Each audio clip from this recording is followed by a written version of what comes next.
Ya, kurang dari setengahnya ya, maaf yang hadir. Apalah, kita aja ya. Bismillahirrahmanirrahim. Assalamualaikum warahmatullahi wabarakatuh. Waalaikumsalam warahmatullahi wabarakatuh. Oke. Warahmatullahi wabarakatuh. Lumayan ya, ada waktu 1 minggu istirahat ya, minggu kemarin, minggu ketiga. Biasanya itu kita ada minggu ketiga. Minggu ketiga itu biasanya digunakan oleh kami para dosen untuk memeriksa ujian, nulis tugas, dan lain sebagainya. Namun ternyata kalender akademik yang terbaru mengatakan bahwa minggu kemarin itu adalah masuk. Jadi udah masuk ke pertemuan ke-9. Nah, mungkin beberapa dosen juga minggu kemarin nggak pada masuk ya. Ya karena memang biasanya minggu ketiga gitu. Minggu ketiga itu entah yang buat yang susulan atau misalnya ada yang apa namanya tuh perbaikan atau yang mau meriksa tugas dan juga seminar. Jadi akhirnya yang seminar skripsi pun bentrok dengan kelas seperti itu karena kelas masuk biasanya kan di minggu ketiga itu kita seminar gitu ya ada seminar tapi ternyata kemarin harus ada yang masuk teman beberapa dosen ya tidak siap itu tidak siap tuh karena ya biasanya minggu ketiga itu apa namanya tuh tidak masuk gitu tidak masuk mulai pertemuan ke-9. Oke, saya mau nanya nih untuk ujian yang kemarin apakah mudah atau susah? Lumayan Pak, cuma kendala di waktu doang sih. Mudah Pak. Ya, Pak. Lumayan Pak. Kendala di waktu doang kemarin Pak. Kemana di waktu ya karena memang waktunya itu hanya 70 menit ya kalau nggak salah ya. Berarti kan harusnya Iya Pak. menyelesaikan 30 menit lah asumsi. 10 menit itu ya kalau yang buat PG ya kasarnya tinggal pilih ini saja. Nah beruntungnya saya udah bikin yang finish time. Jadi artinya kalau misalnya waktunya habis itu otomatis mengirim. Tapi kalau saya lihat di sini itu tidak ada yang sampai batas waktunya. Jadi 1 jam 5 menit, 1 jam 8 menit. Berarti kan nggak tidak yang otomatis dari sistem. Jadi memang kalian yang melakukan finishnya sendiri. Nah, namun di sini kalau saya lihat dari 35 mahasiswa yang mengumpulkan kemarin atau yang mengikuti ujian kemarin, ada 6 mahasiswa yang tidak mengerjakan sama sekali soal apa namanya soal esainya ya. Itu nggak dikerjakan sama sekali kan saya bingung ya. Karena kan kalau yang PG itu cuma ada 5 soal ya kalau nggak salah. 5 soal dan itu juga cukup mudah ya. Teori-teori ya kasarnya bisa hitung kancing juga nggak jadi masalah karena totalnya walaupun betul semua itu hanya 20 penambahannya. Sehingga menurut saya kalau kalian mengerjakan esai ya dua soal itu dengan baik itu dapat 80 dan udah pasti dapat nilai A untuk UTS-nya. Nah, namun kalau saya lihat di sini ini 6 orang tidak mengerjakan sama sekali soal esainya. Jadi hasilnya juga dan untuk yang PG-nya pun eh, tidak 100% betul gitu ya. Jadi nilainya pasti di bawah 10. Ada yang di bawah 10, ada yang di bawah 20, seperti itu. Ya karena maksimalnya pun ya 20 kan ini, maksimalnya. Nah untuk yang lainnya itu saya belum periksa. Saya belum periksa semuanya karena memang harus dicek seluruhnya ya, apalagi untuk yang ERD. Karena beberapa juga ada yang melakukan asumsi. Karena berbeda asumsi, itu akan berbeda lagi, berbeda juga pemodelan IR-nya. Jadi memang harus saya cek dengan teliti seperti itu supaya tidak asal juga memberi nilainya karena kalau saya lihat saya baru lihat sepintas ya itu untuk pengembangan IRD beberapa beragam gitu ya beberapa juga ada yang sama yang saya nggak tahu nih apakah mungkin ada yang kerjasama ya saya abaikan yang penting intinya mengumpulkan dengan kota masing-masing seperti itu karena ya fungsinya dari kenapa saya minta tulis tangan seperti itu di foto lalu dikirimkan fotonya itu tujuannya adalah ya supaya biar nggak cuman copy paste sebenarnya itu kalau misalnya hanya pakai apa saya pakai Visio pakai ini memang ada beberapa yang menggunakan aplikasi gitu ya di ininya dan mengirimkan gambar JPEG ya saya nggak tahu nih karena ada juga yang sangat percaya gitu kan ya kalau gambar kan ya gampang gitu kan tinggal di copy paste dikirimkan ke yang lain beda beda nama filenya beres. Nah, saya baikkan seperti itu. Yang penting intinya adalah saya usahakan, saya harapkan kalian bisa memahami mata kuliah bahasa data ini, karena kan kalian ini memperdalam ya, sudah pernah mengambil mata kuliah ini sehingga seharusnya tidak terlalu sulit. harusnya.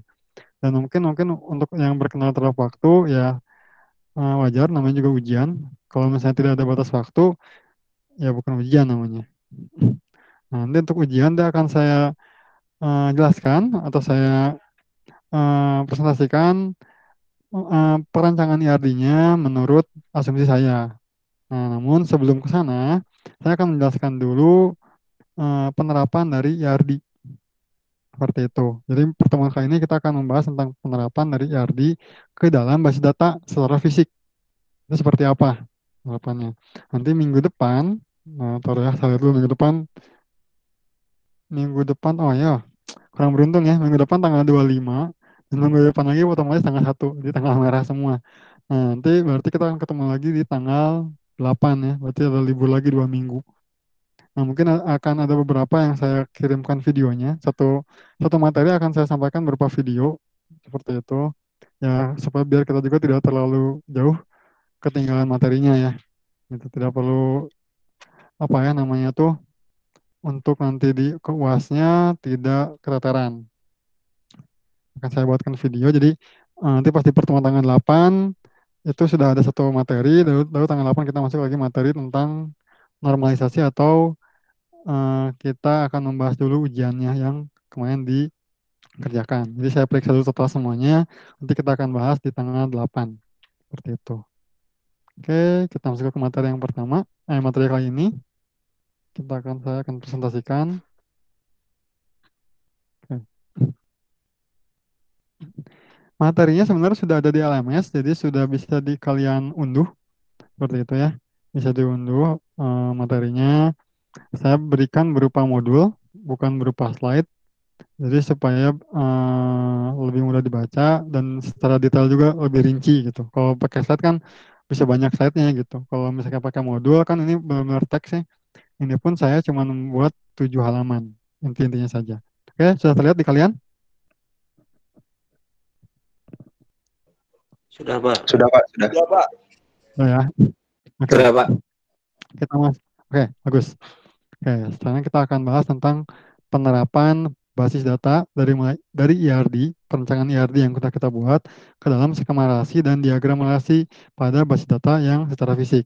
Nah, basis data secara fisik ini bisa kalian gunakan DBMS biasanya, bisa gunakan MySQL, Oracle, Postgre, seperti itu, ataupun basis data apapun, sesuai yang direpresentasikan secara fisik. Oke. Tahap penerapan atau implementasi basis data merupakan upaya untuk membangun basis data fisik yang ditempatkan dalam memori sekunder. Jadi saat kita membuat sebuah diagram IR, seperti itu ya, ini kan perancangan untuk basis datanya. Nah, saat kita mau merubah atau merepresentasikan, mengimplementasikan diagram IR yang sudah kita buat ke dalam basis data fisik, itu bagaimana? Nah, ini akan kita bahas. Nah, sini kita bahas di sini. Nah, komponen-komponen diagram IR yang berupa himpunan entitas dan himpunan relasi akan ditransformasikan menjadi tabel-tabel atau file-file data yang merupakan komponen utama pembentuk basis datanya. Nah, atribut yang melekat pada masing-masing himpunan, baik itu himpunan entitas ataupun himpunan relasi, dia akan menjadi field atau kolom-kolom dari tabel-tabel yang bersesuaian. Jadi nanti dari diagram IR ini entitasnya, relasinya itu bisa jadi tabel gitu, dan field-fieldnya atau atribut-atributnya pada setiap entitas ataupun pada setiap relasi dia akan menjadi kolom atau field-field di sini. Nah, ini saya beri bold di sini. Pada gilirannya kelak setelah tahap implementasi selesai dilakukan, akan segera kita rasakan bahwa kualitas dan bentuk perancangan basis data akan sangat berpengaruh terhadap cara dan performansi pemanfaatan basis data. Nah, jadi gini, saat kalian buat diagram IR, nah kita lihat nih, diagram IR yang kita buat itu efektif atau optimal enggak? Seperti itu bagaimana cara mengetahuinya? Ya dengan cara kita transformasikan dulu ke basis data secara fisiknya, lalu kita bisa tahu nih, oh perancangan kita tuh tepat nggak, benar nggak. Nah, jadi untuk perancangan IR ini tidak ada yang namanya benar atau salah, seperti itu ya.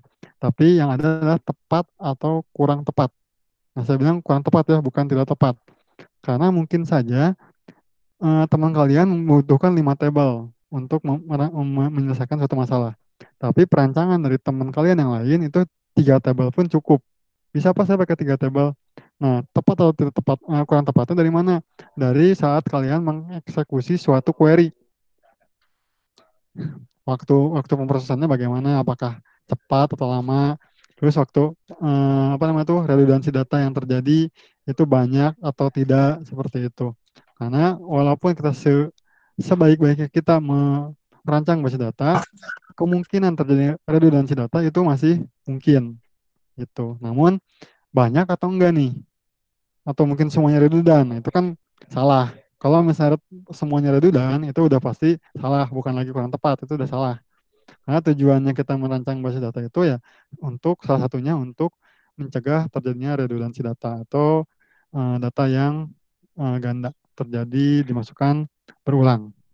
Nah, platform implementasi yang dipilih, sistem operasi, dan DBMS yang digunakan akan cukup signifikan untuk juga menentukan performansi dalam artian bahwa hal-hal itu telah ditentukan secara terpisah. Jadi kita bisa asumsikan performansi dari basis data itu tidak berdasarkan dari perangkat komputernya.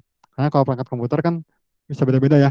Kita bisa implementasikan di spek komputer A dengan spek komputer B yang berbeda, itu akan berbeda performansinya. Namun kita akan memfokuskan dari struktur dari basis datanya dan juga cara untuk mengaksesnya atau query yang akan kita gunakan. Jadi apa namanya optimasinya itu bukan dari performansi spek komputernya, tapi dari struktur basis datanya dan juga cara mengaksesnya. Query yang kita gunakannya itu seperti apa. Gitu. Oke, kita masuk ke transformasinya. Nah, ini mungkin kalian sudah kenal ya, transformasi umum atau transformasi dasar. Nah, transformasi umum atau aturan umum dalam pemetaan model data, level konseptual dalam abstraksi data yang telah digambarkan dengan diagram IR menjadi basis data fisik adalah yang pertama, kita tahu bahwa setiap himpunan entitas itu pasti akan menjadi sebuah tabel. Jadi apapun itu entitasnya itu akan menjadi sebuah tabel.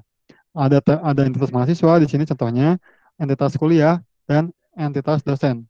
Nah, setiap entitas di sini sudah pasti menjadi sebuah tabel. Nah, ini contohnya kita akan membuat namanya tabel mahasiswa, tabel kuliah, dan tabel dosen. Nah, di sini ada atribut. Mahasiswa dia punya atribut NIM, punya nama, punya alamat, tanggal lahir. Di mana NIM ini sebagai pemilik key. Nah, berarti otomatis nih, kita akan membuat tabel mahasiswa dengan atribut NIM sebagai key, nama, alamat, dan tanggal lahir. Kalau misalnya yang lain ya tuliskan juga semuanya. Intinya, entitas itu pasti jadi tabel. Atribut di sini, dia akan menjadi field atau kolom. Ini umum, di mana setiap entitas pasti akan menjadi sebuah tabel. Seperti itu ya. Nah, berikutnya, seperti ini. Jika misalnya kita membuat sebuah diagram IR, di mana terdapat kardinalitas atau derajat relasinya itu 1:1. Menghubungkan dua buah himpunan entitas akan direpresentasikan dalam bentuk penambahan atau penyertaan atribut-atribut relasinya. Jadi ada atribut kunci yang bertamu. Umumnya seperti itu ya. Nah, contohnya sini. Di sini ada dosen, relasinya mengepalai jurusan. Satu dosen akan mengepalai satu jurusan. Di Unikom pun sama ya. Kalau dosen tersebut udah mengepalai jadi kaprodi di F, itu tidak akan mungkin bisa jadi kaprodi di SI. Akan mungkin bisa jadi kaprodi di teknik sipil apalagi. Nah, satu jurusan itu sudah pasti hanya satu dosen yang menjadi kaprodinya. Jadi kardinalitasnya atau derajat relasinya itu adalah 1:1. Nah, di sini di mana entitas dosen dia memiliki atribut kode dosen, nama dosen, dan alamat dosen. Lalu jurusan ada kode jurusan, nama jurusan, kode jurusan. Nah, kalau 1:1 ini bisa yang mana saja ya. Bisa jadi dosen, key dari dosen, memiliki dari dosen bertamu ke tabel jurusan, atau key dari entitas jurusan itu bertamu ke dosen. Nah, bagaimana nih untuk menentukan mana sih yang lebih cocok untuk bertamu? Apakah dosen ke jurusan atau jurusan ke dosen? Nah, kita nih saya jelaskan. Di setiap relasi satu ke satu akan selalu ada dua pilihan. Yang tadi ya, apakah dosen ini ke jurusan atau jurusan ke dosen. Namun, kita harus tahu nih, untuk menentukannya tepat atau tidak tepatnya, perlu melihat derajat relasi minimum. Jadi paling minimumnya 1 atau 0. Itu ya. Kata sini. Setiap dosen hanya boleh mengepalai satu jurusan, tetapi tidak semua dosen dapat mengepalai suatu jurusan. Jadi mungkin saja ada dosen yang tidak mengepalai jurusan manapun, sehingga derajat minimum relasinya itu adalah 0. Jadi mungkin saja ada beberapa dosen yang tidak menjadi kepala di jurusannya. Nah, sehingga kalau misalnya jurusan ini masuk ke dosen, akan banyak kode jurusan yang 0. Gitu ya, karena nggak semua dosen jadi kepala kan. Kalau Frogen Key, kalau kan ini udah ngambil baca satu dua ya. Saya tidak tahu ya kalau ada Frogen Key itu boleh 0. Jadi kalau misalnya kode jurusan masuk ke dosen, dia akan banyak yang 0. Namanya kalau dosennya kalau dosen saya ya, satu misalnya nama dosennya Rian, alamat dosennya di Bandung misalnya. Dia bukan kaprodi, berarti kan di sini kode jurusannya 0 karena dia bukan kaprodi. Nah, sedangkan dari sisi jurusan, kita lihat sini, setiap jurusan hanya boleh dikepalai oleh seorang dosen. Tetapi tidak boleh ada jurusan yang tidak punya kepala. Dengan demikian, derajat minimumnya adalah 1. Jadi sudah pasti akan ada yang berisi dosennya ya di sini, di jurusan sini. Sudah pasti harus ada dosen yang mengepalainya. Jadi derajat minimumnya ada 1. Ini tidak akan mungkin ada jurusan yang tidak punya dosen kepalanya. Seperti itu. Nah, jika kondisi demikian, maka yang paling tepat, relasi mengepalai ini kita leburkan ke tabel yang memiliki derajat minimumnya lebih besar. Sehingga key dari dosen di sini, dia akan bertemu ke jurusan. Seperti itu ya. Jadi kalau misalnya ketemu satu ke satu, lihat lagi nih derajat relasi terkecilnya berapa. Apakah 0 atau 1. Seperti itu ya. Nah, yang ketiga, relasi dengan derajat 1 ke n, 1 ke banyak, yang menghubungkan dua buah himpunan entitas. Juga akan direpresentasikan dalam bentuk pemberian atau pencantuman atribut key dari himpunan entitas pertama yang berderajat 1 ke tabel yang mewakili himpunan entitas kedua yang berderajat n. Contohnya di sini ada entitas dosen, atributnya kode dosen, nama dosen, alamat dosen, mengajar kuliah. Satu dosen mungkin bisa mengajar banyak mata kuliah. Satu mata kuliah akan diajar oleh satu dosen. Ini udah umumnya saya udah bahas bahwa ya saat ini pun yang ngajar basis data ya hanya saya. Tapi kan saya juga mengajar bukan hanya basis data, bisa jadi ngajar yang lain. Jadi asumsinya satu dosen mengajar banyak mata kuliah, tapi satu mata kuliah akan diajar oleh satu dosen. Nah, di sini sudah jelas pasti dosen di sini akan berelasi ke tabel kuliah. Seperti itu. Nah, di sini jelas ya, yang satu otomatis ke yang terbesarnya. Sama kayak satu ke satu ya. Kalau satu ke satu kan lihat derajat tertingginya, minimumnya berapa nih? Ini 0 ke 1. Dia akan berelasi ke yang tertinggi dari derajat minimumnya. Kalau yang di sini 1 ke n, otomatis yang berderajat 1, dia akan bertamu ke yang derajatnya n. Seperti itu. Contohnya seperti ini. Kalau dosen, nama dosen, alamat dosen. Nah, kalau dosen di sini, dia akan bertamu ke tabel kuliah. Seperti ini. Itu ya. Nah, berikutnya, relasi dengan derajat n ke n, atau banyak ke banyak, yang menghubungkan dua buah himpunan entitas yang akan diwujudkan dalam bentuk tabel. Nah, di sini kalau n ke n, kita tahu bahwa kalau relasinya n ke n, relasi di sini dia akan menjadi sebuah tabel. Nah, kebanyakan mahasiswa gini ya, yang makanya kenapa saya akhirnya bikin sebuah atribut yang milik dari relasi ini. Karena biasanya gini, saat implementasi n ke n, mahasiswa dan kuliah, mahasiswanya punya banyak atribut, ada NIM, nama, alamat, tanggal lahir. Kuliahnya pun sama, di sini ada kode kuliah, nama kuliah, SKS, semester, kode dosen. Contohnya seperti itu, yang tadi ya, ini belum ada di sini.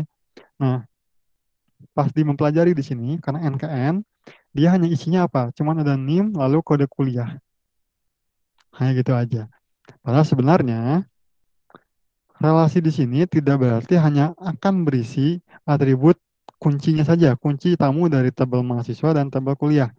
Bisa jadi si relasi ini tuh dia punya atribut tersendiri milik dari relasinya. Di sini contohnya saya buat indeks nilai seperti itu. Jadi akhirnya kan muncul nih indeks nilai. Dia ini adalah atribut milik dari relasi di sini.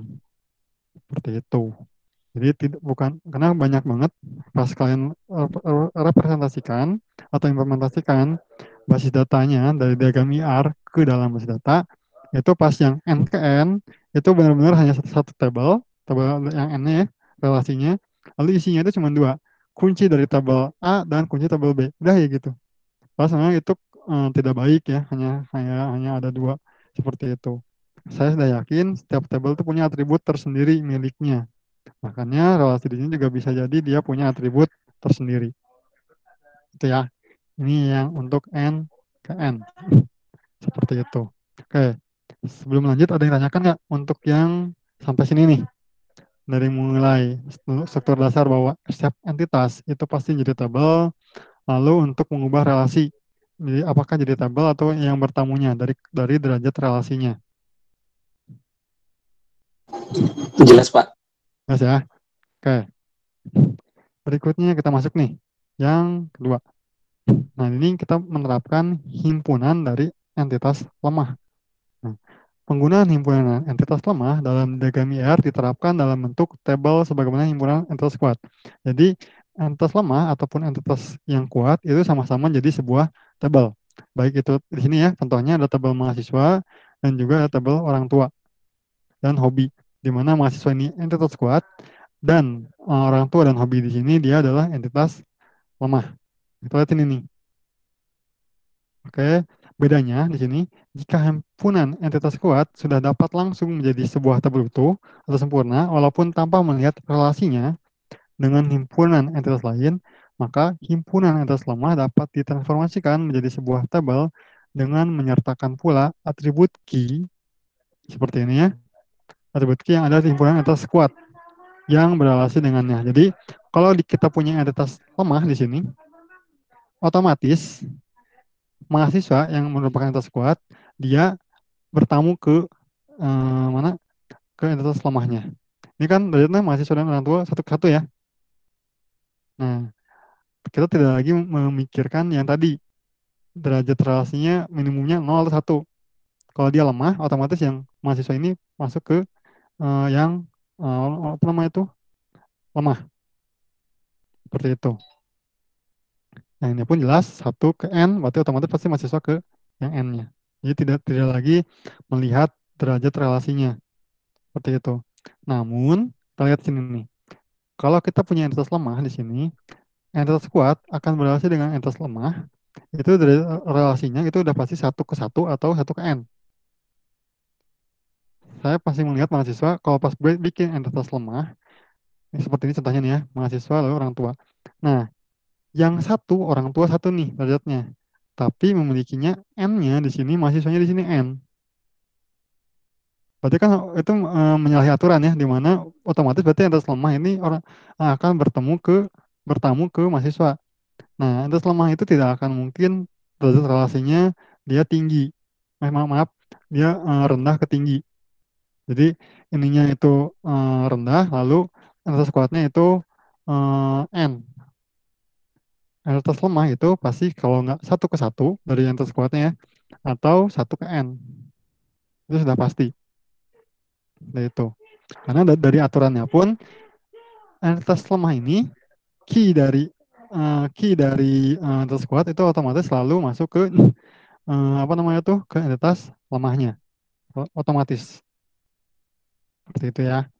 Ini untuk penerapan himpunan entitas lemah. Nah, itu di sini contohnya seperti ini. Dia tabel mahasiswa, tabel orang tua, dia punya atribut masing-masing ya. NIM di sini yang dari mahasiswa dia akan bertamu ke tabel orang tua dan juga akan bertamu ke tabel hobi. Seperti itu. Nah, kalau NKN gimana Pak? Bisa nggak? Masih mungkin. seperti itu. Tapi di sininya dia otomatis jadi apa namanya tuh tabel baru ya tadi kalau NKN. Tapi yang tadi yang tidak mungkin itu adalah kalau misalnya ini N ini satu. Maaf, ini satu ini N. Kebalik. Jika interest lemahnya satu, interest kuatnya N. Gitu. Oke.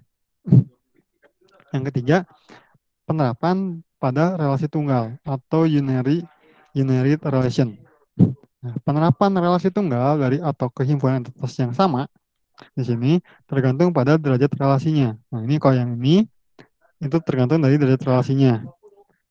Nah, unit relasi tunggal dengan derajat relasi satu ke banyak dapat diimplementasikan melalui penggunaan fit key sebanyak 2 kali, tapi untuk fungsi yang berbeda.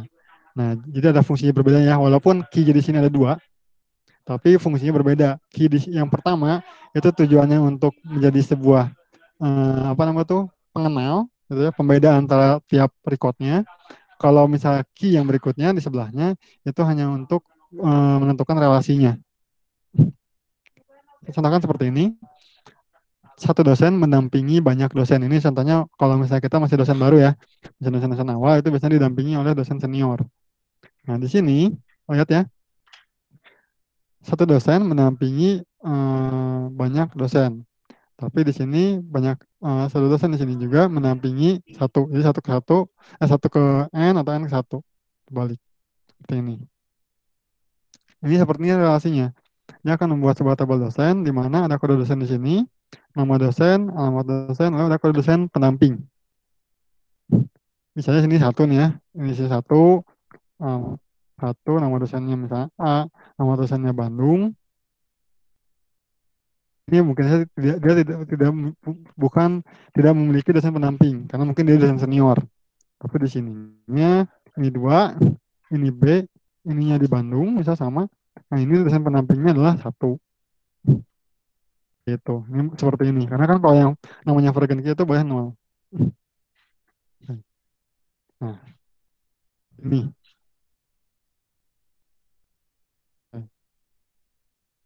Berikutnya jika relasinya itu N ke N, di mana satu kuliah akan memiliki banyak kuliah persyarat, satu kuliah persyarat akan akan dimiliki oleh banyak kuliah.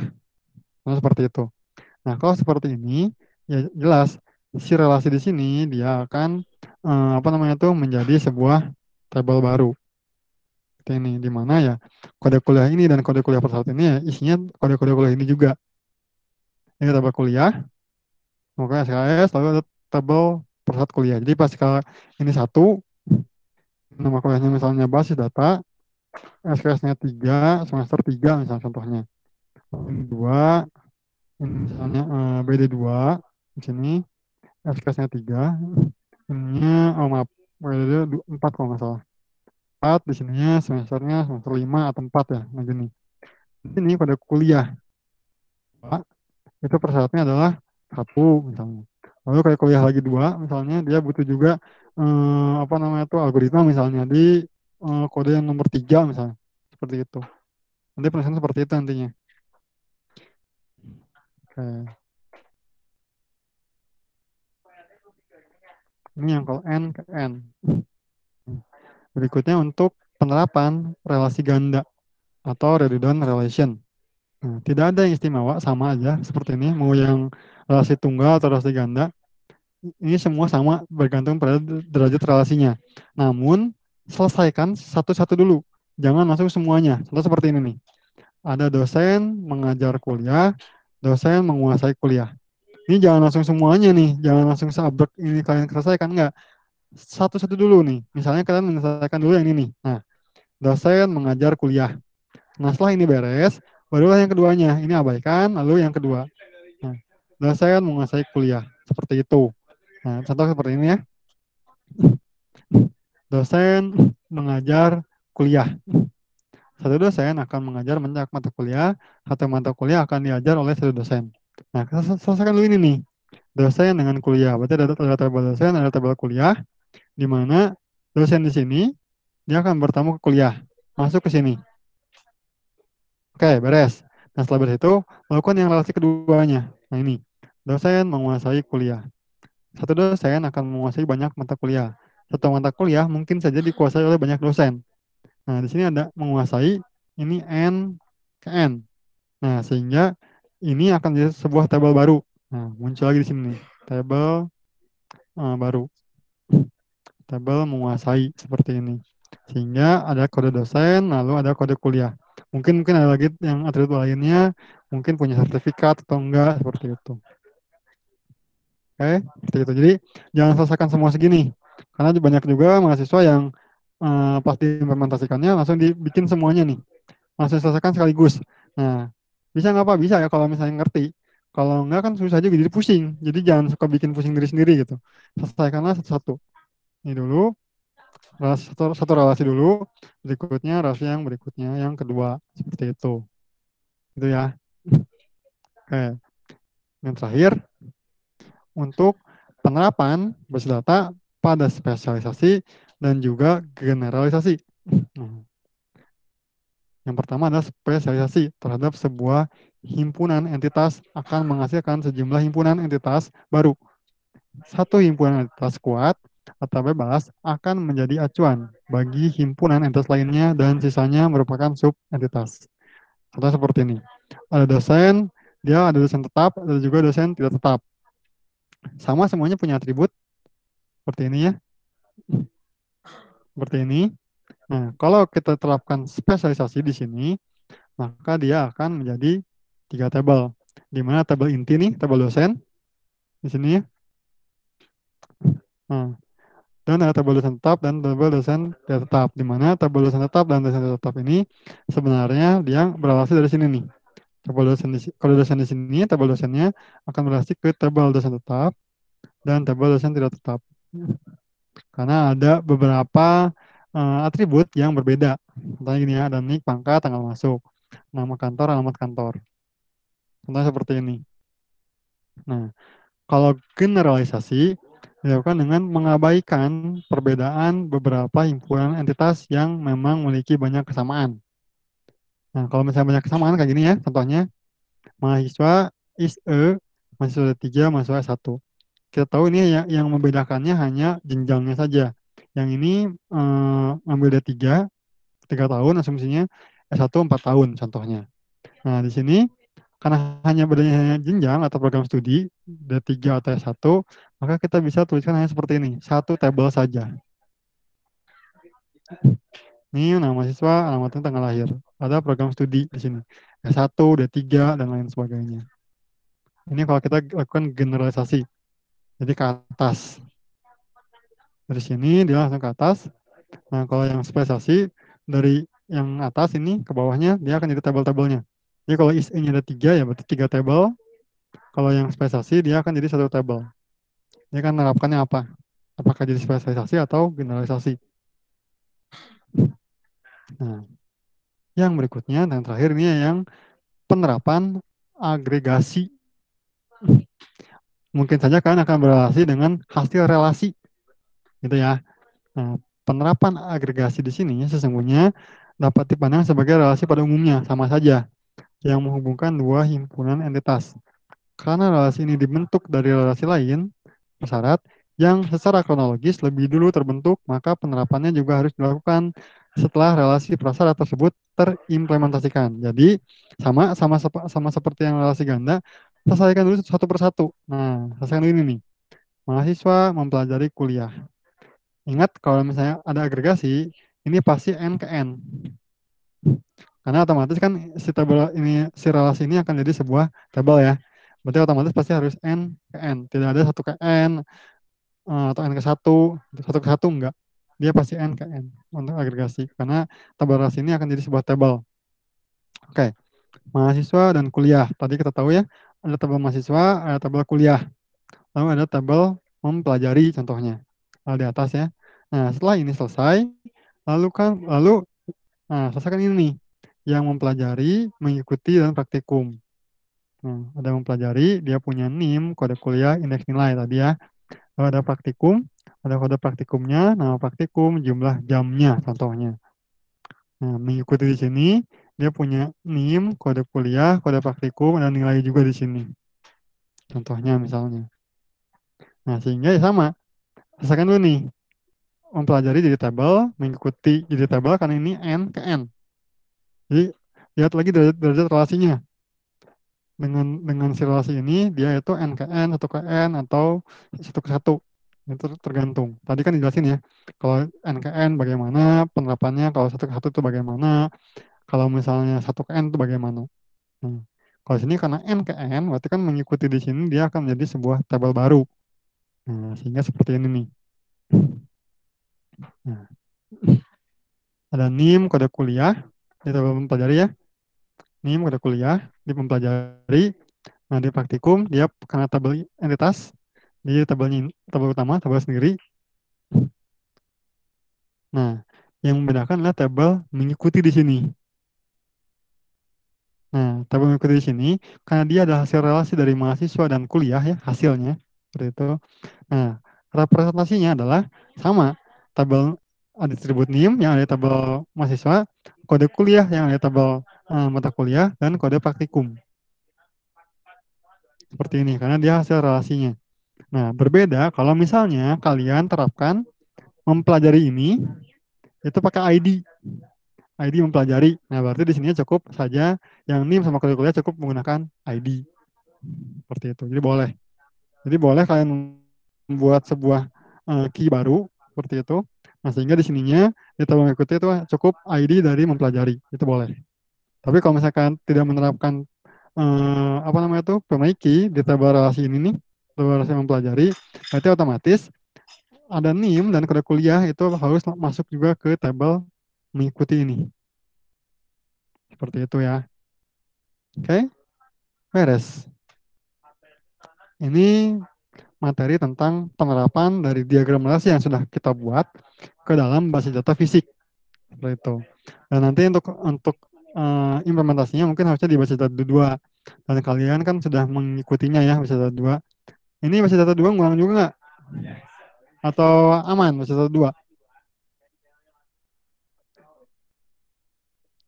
Kalian itu apakah hanya mengulang basis data 1 atau mengulang juga basis data 2-nya? Data satu aja, Pak. Basisnya satu aja sih. Itu aja ya. Karena kan ini ada yang dari siber ya kalau nggak salah. Pak Sisber Pak. Iya, sistem bekas benar Pak. Ya benar ya. Sistem Makanya bekas. kenapa? Ya makanya kenapa kemarin kan pas pertemuan pertama saya diminta oleh dosen sebelumnya untuk apa namanya tuh menyisipkan materi siber gitu. Walaupun cuma sebagian lah digubriskan lah. Karena kan udah nggak ada lagi ya sistem berkas. Oke. Iya Jadi Pak. satu-satu. Oke, seperti ini. Jadi sebenarnya basis data ini ya kita hanya membuat perancangan dari basis datanya. Bagaimana membuatnya nanti pas implementasinya di basis data 2 gitu. Oke, untuk pertemuan kali ini cukup sampai di sini saja. Ada yang tanyakan nggak? Jelas sih Pak. Jelas Pak. Cukup ya. Oke, Jelas Pak, jelas. jelas ya. Oke, kalau misalnya ada yang kelewat atau ada gangguan nih di internetnya, ini saya sudah rekam seperti itu ya. Jadi nanti bisa ditonton lagi, ditonton ulang seperti itu. Nah, nanti tanggal 8 saya akan apa namanya itu akan bahas soal UTS yang kemarin itu dari MyERD dan juga kita buat perancangan seperti ini bagaimana. Itu menurut asumsi saya. Nah, nantinya tugasnya adalah nanti hasil dari UTS yang kalian cobain buat menjadi perancangan basis datanya. Kita lihat nih, yang kasus kalian itu bisa nggak diimplementasikan untuk menyelesaikan masalah KHS yang kemarin. Seperti itu. Mungkin akan dibahas nanti di tanggal 8 insya Allah. Karena 2 minggu lagi kita libur ya. Tanggal 25 dan tanggal 1-nya. Kurang beruntungnya di hari Jumat lagi. Jadi apa ya, kalau bagi saya yang sebagai karyawan gitu ya, asa kagok gitu. Karena Sabtunya tetap masuk. Itu juga kalau misalnya kantornya masuk ya. Dan saya masuk gitu di Unicom. Saya nggak tahu nih Unicom akan dibabat atau enggak. Oke. Kalau tidak tanyakan, nah saya minta gini. Kita tahu bahwa basis data 1 di sini dia adalah tugas besar. Nah, di sini kalau kalian lihat, ini hasil-hasilnya. Jangan liatin dulu lah. Kasihan kalian kalau diliatin. Bentar. Oke. Nah,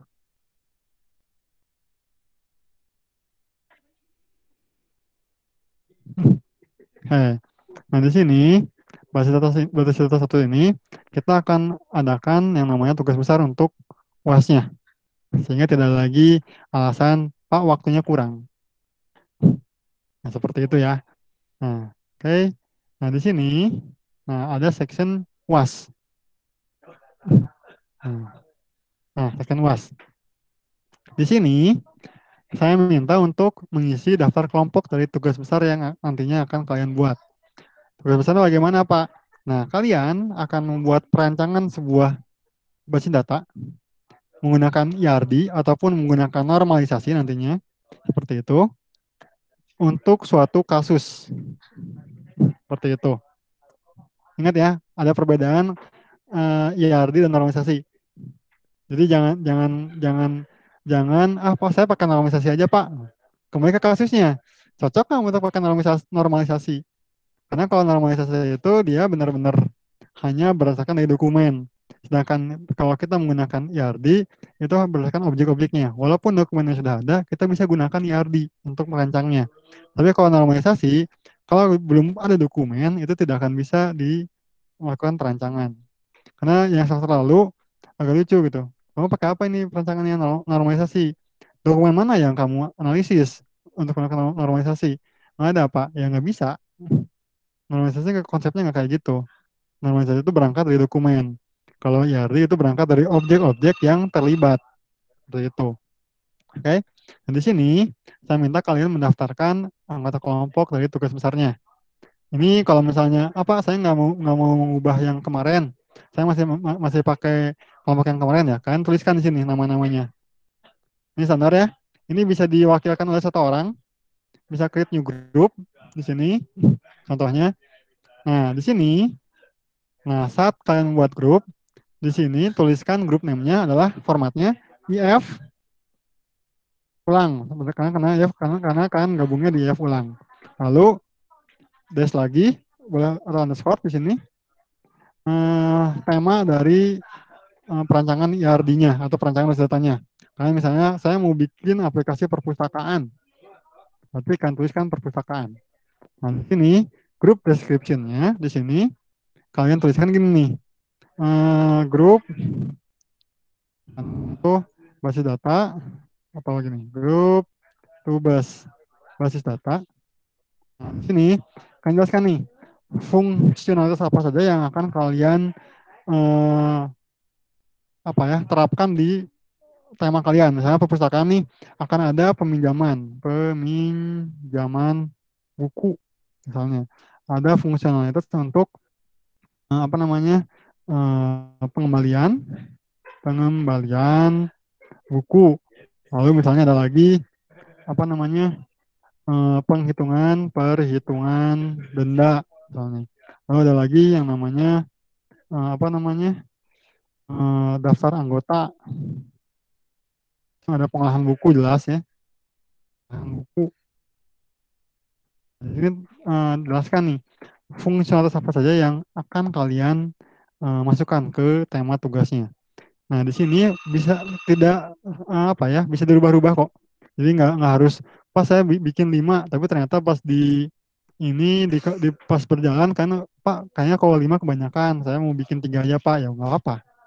Nah, nanti kan akan kalian buat laporannya juga ya artinya create new group misalnya maaf di sini ya punya perpustakaan create new group ini. Nah saya nggak tahu di kalian bagaimana ya tampilannya. Kalau saya seperti ini. Kalau untuk menambahkannya saya gunakan manage group biasanya. Manage group. Nah, ini anggotanya 3 sampai 5 orang. Jadi tinggal klik grupnya, grup yang kalian, lalu add and remove user. Nah, sini bisa diisi nama-namanya ya. Nanti tinggal dicari saja name-nya seperti itu.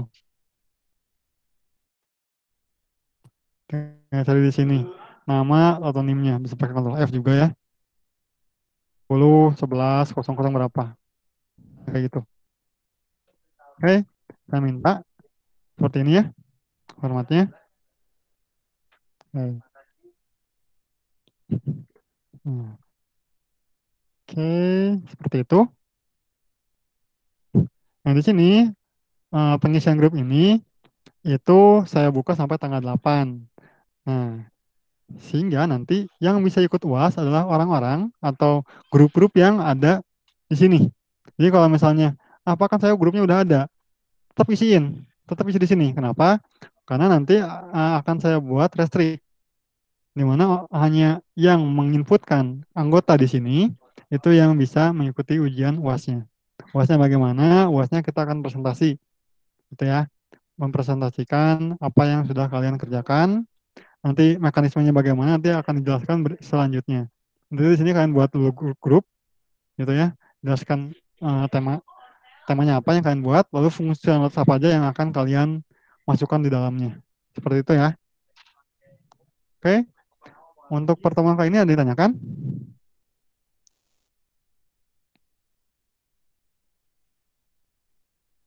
Cukup, Pak. Cukup ya. Cukup, Pak. Siap. Oke. Cukup ya. Oke, kalau tidak lagi ditanyakan, akan saya akhiri pertemuan kali ini. Terima kasih untuk yang hadir saat ini. Ini berapa orang nih? Cuma 25 orang. Nah, untuk absensinya bagaimana, Pak? Nah, absensinya kalian pastikan, mana ya? Yang section 9 ini, modul penerapan IAD ini tercentang. Gitu aja ya. Tercentang sampai hari Sabtu. Jadi pastikan saja di-download dulu aja modulnya. Ya syukur-syukur dibaca ya. Gitu. Syukur-syukur dibaca. Ya, kalaupun nggak dibaca juga kan ini bisa buat ke depannya. Kalau kalian misalnya butuh, oh pas saya kayaknya perancangan baru dibutuhkan sekarang ya, baca-baca lagi. Ya kan lumayan ya.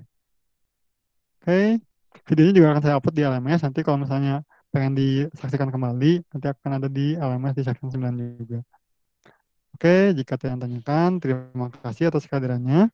Mohon maaf apabila masih terdapat kekurangan dalam penyampaian materinya.